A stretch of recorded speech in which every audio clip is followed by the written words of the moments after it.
No Rest for the Weekend's coverage of the Tribeca Film Festival is sponsored by Blackmagic Design, the world's highest quality products for the feature film, post and broadcast industries. Blackmagicdesign.com, and by the Tonkawa Film Festival, celebrating short films from around the world. tonkawafilmfestival.com.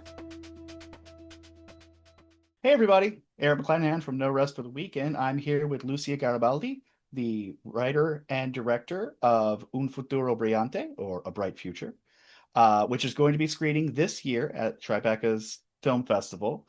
How excited are you to have the film be playing in New York City at this prestigious festival? I'm deeply moved because I have a history with New York. My partner is from New York, and I have friends and family, and it's wild because it's been a long journey trying to find a festival to premiere, and it's crazy that we end up premiering in our second home in a way. So it Absolutely. feels like deeply like emotional, you know? A Bright Future is set in a near future dystopia. There's a lot of problems with the world. Birth rates are down. There's an ant infestation. We're losing native wildlife. But when I watched the film, what I really saw was it's a very modern or almost timeless story about the disenfranchised and the underprivileged sacrificing their independence and their freedom for a long shot at a better tomorrow. Am I reading that correctly? Yeah. Thanks God. Yeah, you understood.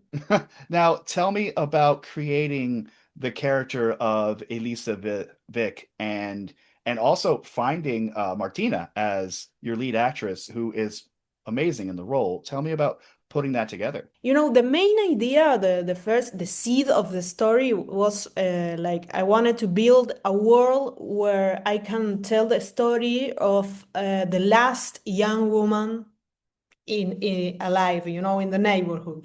So then I had to like create all the stuff that you mentioned at the beginning, you know, just to like to make her to be like just alone in the world and being the youngest. I found her, she's a dancer, really, she's not an actress, but I did that the first time in my first film, and it turned out okay, just to direct non-actors, like there's something like really fresh with the behavior in the set and with the camera and with me, and I saw her like in the first casting that I made. I think I saw 10 girls, and she was one of them, and it was like immediate love, you know. And we rehearsal a lot. We create like a really close relationship, connect with a real connection, you know. And so I feel like we were pretty confident at the beginning of the shooting, so it turned out really, really good. Let's talk about the choice not to show the North or the South in terms of framing the story and keeping it focused on the neighborhood. Tell me about that decision. It was I have not no interested at all to show the North. I didn't care about the North. I like it to be like an idea inside of the people, you know, something like you don't know but really well how it works, but you have like these statements, these quotes that you repeat because you think, I don't know. I love that the existence of the North.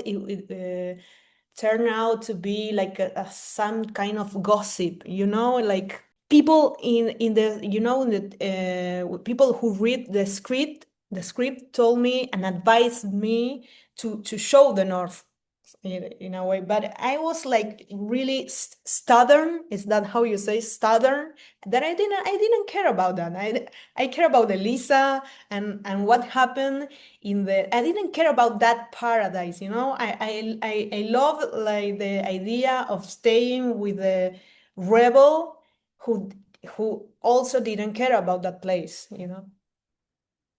I know it goes against most of sci-fi rules, sci-fi features, films rules. I know that, but I feel still I feel it was the right decision. Let's talk about the subplot with the fetishization of youth, with everyone uh like being so enamored with the idea of Elisa and her youth. Is that something you've seen personally, or is that more of a global commentary? No, I think it's a global commentary. I mean, I'm about to turn 40, so I'm starting to feel to pay attention of my gray hair or something. And I noticed, and it was funny to me how obsessed can you be with the aging stuff, with something that you cannot control at all. You won't win time, time is going to win always. So I started to realize, and I was watching Brazil at the time, when the scene with the yeah. And then I started to watch that scene like in TikTok with all the young people, really young, like 20 something people doing that trick. They put like stickers over here and stickers over here, and like a thread like, and they do that. That's something that especially women do. So I think that it is global. Everyone is obsessed with youth. Everyone wants that. There's no question at all. I don't. I think that's we are. Yeah, this is kind of the one of the funniest and pathetic and um, like pathetic and funniest struggle of the humanity, Well, let's talk about the struggle of our humanity and some of the futility, and this film's commentary on capitalism and the pursuit of that dream of a bright future, particularly as it refers to Soledad Pelayo's character, Nabila. Um, Tell me about creating that dynamic between mother and daughter. I'm glad to hear, that you understood that part of the film. Um, well, the mother wants the daughter to to go to the north. The north is this place of an ideal place where people are making history and making really important stuff, and her sister is there. So the mother, the only, I think deep down the mother just want the three of them to be together again, is what all mothers want. At the beginning, when I first started writing the film, I wasn't a mother, but now I am a mother. And in the shooting, I have a baby of a 9-month baby with me all the time. And and so I started at the beginning. I didn't understood the point of view of a mother, but then I started to understand all the cliches that people says about motherhood, and how what is it that a mother want for her for a daughter, and and I think it was one of the last draft of the script where I added that conversation that they have at the end, where they are both lying in the bed, and the mother says to her, uh, uh, "I know that no matter what you do, you're going to have a beautiful life." It's like the mother knows that she's a rebel, that she has ideals. She loves her child because she is like that, and I think it's a way of saying goodbye, it's a way of saying I understand what you're doing. That poetry they shared about if I cut the wings off a bird, it would stay, but then it wouldn't be a bird, was beautiful. So kudos on that. Well done. Thank you. Yeah, some people cry in that part. I think I have time for one more question, and I want to ask about the absence of the father. You bring in Arturo as the uncle character, but there is no father. Was that a conscious choice? Not at the beginning. Not at the beginning. I just it was like a problem for me as a writer to describe another character. You know, I always do that. I always put one parent, but I have both. I don't know why. I think it's because I'm lazy, really. It's because you have to develop another relationship and tell other things. So I keep it like that. I'm sorry, but that's the truth. I'm kind of lazy that when it comes to writing. That's a great answer, actually. I love your honesty. Tell me about the anticipation you're feeling getting ready to watch this film with an audience at Tribeca and where you see the film going in the future.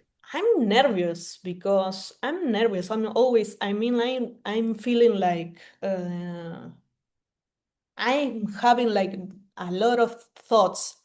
Um, some people told me that in that I don't know, Eric, if you have been in that to that theater, the Angelica. And some people told me that when a train passes by, the sound it goes like, "Wah." And I hope that happens. Is that true? Sadly, yes, that is true. But I think people will be focused on the film and maybe it'll give it some more atmosphere, you know? Yeah, no, yeah. I hope that happens. O sea, I mean, like that's unique, and that isn't. I mean, it's. New York is in. There's something like super romantic about premiering a film in New York. For me, it like completes the cycle. You know, it's. So I'm hoping that people understand this. I'm really glad that you did because I showed this film already, and I noticed that I think it goes for it has to do with territories, and in some places they don't understand it. Like in Brazil, they don't get the story at all. You know, there's something I don't know, but in Argentina, yet they do, and they laugh at some jokes. I think it's because of the film. You think that you're going to see like a sci-fi, and then you are watching like something like a bit strange. It has some comedy, it has some absurd, and the comedy and the absurd tone, I don't think travels really well, to some other territories. I don't know. I'm